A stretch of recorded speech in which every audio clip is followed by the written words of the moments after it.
4 பேர் தான் சின்ன பண்ணு கிட்ட ரெண்டு நல்ல பாதி வெள்ள காணாம போயிடுச்சு. முடிங்கிறாரு தோட ஜரையிலேயே. இல்ல அது இருக்கு. எவ்வளவு கேளு 16 ரூபா சொன்னே கேளு.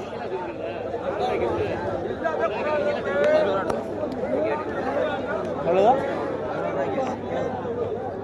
டயர்ல தண்ணி தான் இருக்கு. இதெல்லாம் தண்ணி எல்லாம் இல்ல. கம்சாரி இருந்து கிச்சா. கம்சாரி டாயிடா. அப்படியா? உன்னை வாங்கினவனே எவ்வளவு கேட்டா? 11 கேட்டேன். நான் அதுக்கா 16 சொல்றேன். 12,000 எங்க 100 200 ஜாக்கிரதை இல்ல. வச்சா 1000 ரூபா தான். நானும் உங்களை நான் மதிப்பேன். ஏன்டா உங்க அப்பாட்ட ஆடு வாங்கியிருக்கீங்க, குட்டி வாங்கியிருக்கீங்க, சம்பாரிச்சிருக்கீங்க, அதனால மதிப்பேன்.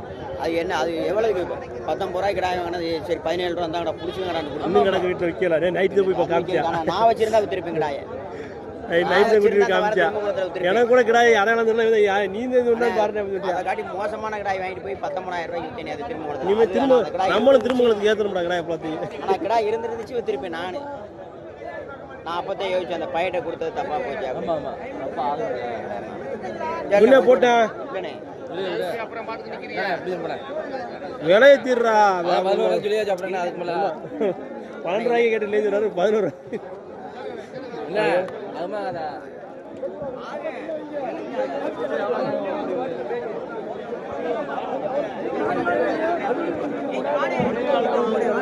சொல்லிட்டேன். அதுக்கடுத்து அப்புறம் நீங்க அண்ணனையும் மறைக்க கூடாது. அண்ணன் மரியாதை கொடுக்கும்போது அப்புறம் அவனு அன்னைக்கு வச்ச கிராக்கே நீ மேலே வச்சு விட்டுறேன்னு சொல்றேன். அப்புறம் அதுக்கடுத்து நம்ம சொல்ல முடியும். நான் 2 பேருக்கும் பாதம் வந்து நான் சொல்றேன். பாடம் போட்டுருக்கேன் ஒண்ணு பாடம்லாம் போடல. சரி விட ஒரு 500 சேர்த்து வாங்கிக்கணும். முன்ன எவ்வளவு 12,500 முன்ன விடுனே போட்டுனே 13 ரூபாய் வேணா புடிச்சுக்கோங்க. 9னே வாங்கின கோயில் வளர்த்து விற்கிறவனே. கறி அவன் கறிக்க வாங்குறான்.